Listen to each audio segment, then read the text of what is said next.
I'm gonna make a Kirblog whether it's raining or fog, but thankfully the weather is clearing up. So let's discuss this awesome One Piece movie. Believe in Wonderland. Or whatever you want to believe in. That is your personal choice, and I respect it. Welcome. So, a little later than I expected. I'm actually going off to see this movie again tonight on the day that this is going up because I loved it so much. Holy shit. One Piece Film Gold is absolutely fantastic, and please, I'm going to say it right now, go see it.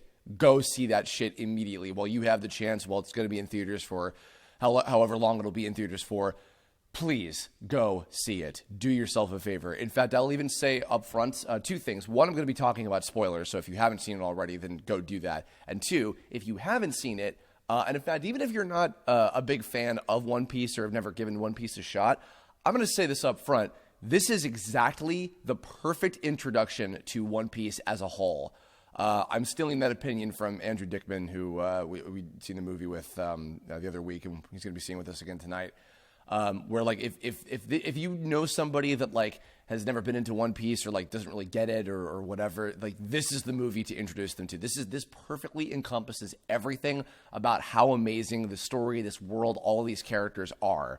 So I'm going to put that out there first and foremost, and then I'm going to jump right into spoiler territory. So get ready for that.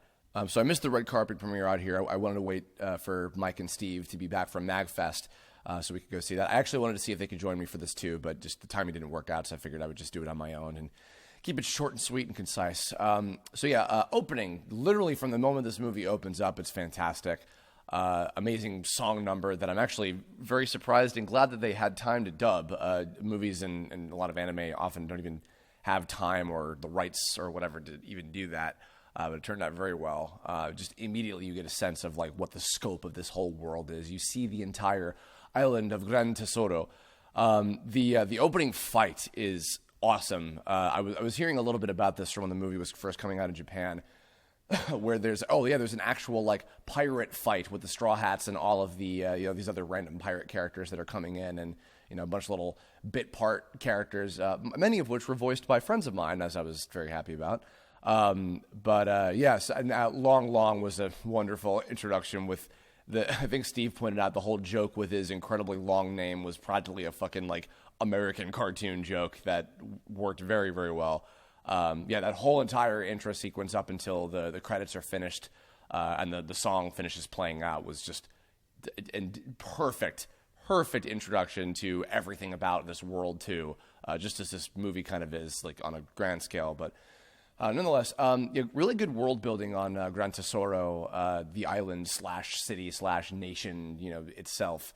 I never would have I'd expected to think of something like a One Piece iteration of Vegas.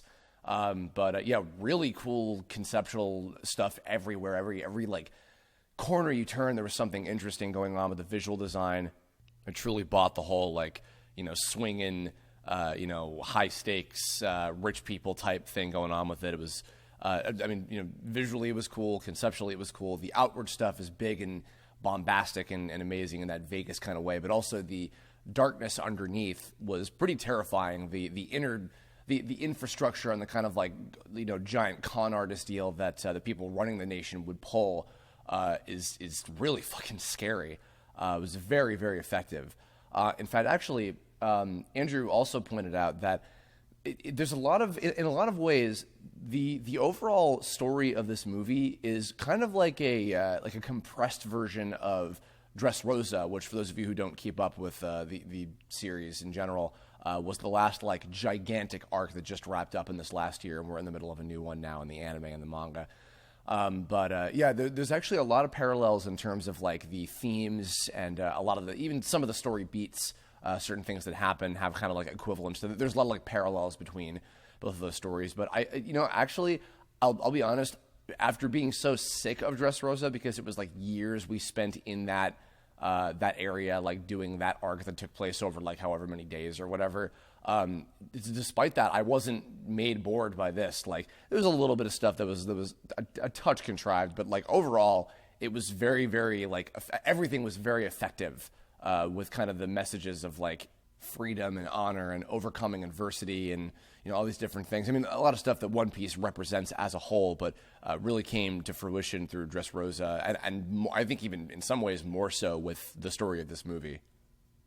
But also the pacing of this movie was just like, it was super fast, but like the variety of shit that was happening at every turn was just outstanding. Like with all the different the games and I mean, the wacky races scene was a fucking massive highlight, just in how ridiculous it was. That I think that was Steve's probably favorite gag moment. Actually, he pointed out too. There's a lot of really funny gags. Like, as much of a big anime fan as I am, anime doesn't very often make me laugh. But there were a lot of really, really good jokes like sprinkled throughout. Especially nestled between all the pretty serious stuff that would happen throughout the story. All the different games and little bits like that. The big heist as well, which was super cool because that was very, I want to say it was very like a pirate thing to do in terms of stealing treasure, but it being executed a little bit more like a spy thriller, which was adorable, and Luffy's like cute reaction to it or whatever. Honestly, about the only real criticism I have of the content itself was, I think, and I seem to be, a lot of people seem to be in agreement about this. The stuff with Sabo probably just could have been removed entirely, and it wouldn't have been that big of a deal. I know that I forget if Steve and I joked about this on the One Piece Kirblog we did for Anime April, but with Sabo being kind of like the quote unquote Poochie of One Piece, he doesn't bother me that much, to be honest. And to be honest too, Lucci and Spandam, I guess didn't necessarily need to be in the movie either. With their kind of inclusion, and I guess additionally Koala. But yeah, that stuff wasn't incredibly integral, and feasibly you could have cut that out of just the overall length, or maybe replace that with some other stuff. Like, I would have loved to have seen a little bit more maybe about Tesoro's backstory, even though what we got, which I'll get to very soon, was very well done. But yeah, that's really my only criticism in terms of the stuff that happens in the movie. Like, everything else was all, and not that it wasn't interesting, it's just like, this is like unnecessary, and I would have liked something a little bit more relevant to, the adventure itself to have that time spent on. But nonetheless, big thing, the new characters were, for one thing, the Straw Hats themselves, like the recognizable characters, were all at their peak of being fun and interesting, and the way that being the adored characters that they are. There was a good amount of time for everybody to shine throughout the entire thing. It was very well balanced with giving everybody something to do, more or less. Even though there were probably more characters that got more attention than others. I mean, obviously, Zoro gets kidnapped for a good majority of the film, but I didn't really feel like it was unfairly balanced to too many characters over the other that I wasn't expecting to. I mean, Luffy's always going to get a little more attention than the rest of the characters anyway. And of course, and it's funny because I know we talked about this too on the One Piece Kirblog, about how for it being a lot of the same sort of formula of they go to an island, it's going to wind up with them, each of the Straw Hats fighting the villain's underlings, and then Luffy fighting the big villain, and then they win and they save the country and they go on to the next one or whatever. Despite the fact that it is generally that same routine every time, they still keep it really interesting. And for this being a very short iteration of that formula, the whole thing was really it keeps you guessing. It's very unpredictable. And all the new characters, Zed was pretty cool in Film Zed, and Shiki the Golden Lion from Strong World was pretty entertaining. But all of these guys, including especially Tesoro, were all very intriguing, very cool characters.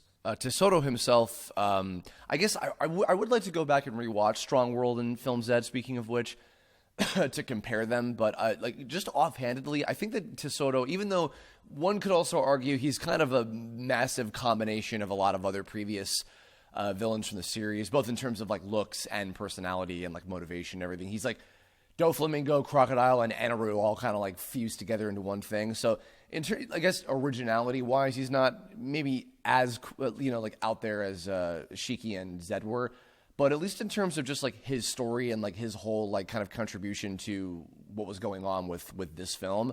Offhandedly, right now, I'll say I like him the most out of these three past movies that have been produced in partnership with or creatively worked on with Eiichiro Oda, the original creator of One Piece.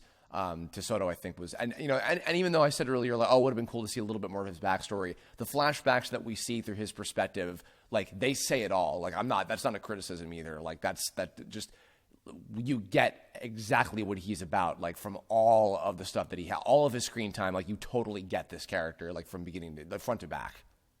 I will say, though, a big advantage that he kind of has over often other One Piece villains, and even just the movie ones in general, all of his underlings were all very intriguing. Like, their powers were cool, their personalities were cool. Like, because I remember when I first saw the initial reveals of what their designs were. I mean, the designs certainly look interesting, but I wasn't sure how interesting they were going to be because of the lack of interest I've had in the underlings too. Especially in Film Z, like Zed's two partners were not very interesting characters at all, to be honest.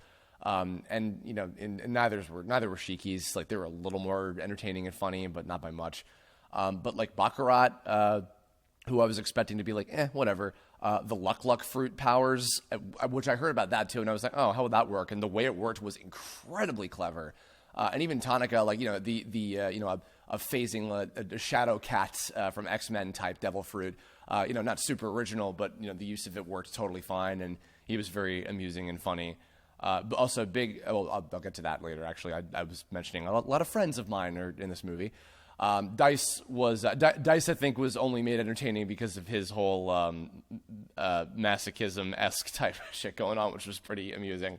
They were all great. I mean, their big final battle in that was some like almost My Hero Academia type shit, mainly because the music was making me think of that big final battle with All Might. I'll be doing an Academia Kirblog at some point, maybe this year, nonetheless. No, that big final battle with all the Straw Hats versus the villains of the movie, and all compacted into like a 10-minute experience or whatever was so fucking awesome. Of course, I should say, the animation. It should go without saying that the animation and the music and the production and everything is top fucking notch. Toei, for as much shit as people give them, Toei goes all the fuck out on the animation and the production values in general of these movies. And I'm not sure who like the animation director or like writer. I forget if Oda was like directly involved with writing the story of this one, if he just came up with the characters or the basic concept or something. That's on my fault for not knowing, but it fit very, very well in with everything. I was going to say, getting to this too, the biggest nice surprise was Karina, which I remember, and again, stealing from my friend's opinions, is Steve mentioned like she seemed like she very easily could have just been like Universe B Nami, and she does hold a lot of similarities to Nami, but she was not unlikable and she did not feel unnecessary. She actually ended up being a big highlight of the movie, and like a lot of the twists and interesting stuff that happened with her. I mean, I actually believe for a second that like she conned our heroes, and then it was even so fucking satisfying that they sold out Tesoro and everybody. And then the big twist at the end. This is the spoiler if you've not seen this already and you've made it this far. Her fooling everybody into thinking that the fucking island was going to blow up, and then she fucking takes the entire nation for herself. I was clapping. I was like doing a slow clap with my mouth agape at how fucking awesome that was. And I mean, I guess on this note too, I want to give a major shout out to. There's so many friends of mine and acquaintances, and people that I know out there who all had the pleasure of getting to voice in this movie. Damon Mills. And Amber Connors and Michelle Knotts all got to be in as major characters as Tanaka, Baccarat, and Karina. Of course, my Gundam co-star, Keith Silverstein, who's amazing as Tesoro, was a fantastic performer. Sprinkled in there were the likes of Matt Shipman and Alejandro Saab, Scott Kaiserneko, Scott Frericks from Team 4-Star, probably a few other people. I apologize if you guys are listening to this and I forgot you. I apologize very much for not mentioning your names, but yeah, a lot of great cameos, a lot of cool little special guests kind of all tossed in there. So that was great to see that. And I actually was very happy to hear about too is Andrew had never seen the Funimation English dub of One Piece before, and this was his first exposure to it, and he loved it, which I was very happy about. Because I never know how people feel about dubs in general, but it was pretty much exactly as he pictured everybody sounding. Which was awesome. So that was cool to see that. And yeah, so major hats off to everybody at Funimation, Joel McDonald, and anybody else who was on the staff for this movie that did a great job on it. And also just getting to have it in so many theaters, like the fact that we could just go to like our usual theater to go see it very easily was awesome. And yeah, we're gonna go see it again tonight, and it's gonna be great. So we're excited about that because it was that good. I want to see it again so soon. I was like, fuck it, why not? Yeah, just closing thoughts between how good the manga has been lately, how good the anime has been lately, how much I've been enjoying rewatching the show again, like older episodes with the dub episodes coming out on DVD and it being on Adult Swim again, and all and fucking this movie, like all of this stuff together is reminding me again, like as I often need to be, just how much I love this franchise and how much I love these characters and how really and how glad I am for again. I apologize for if I've repeated a whole lot of stuff from the One Piece Kirblog we did a while ago, but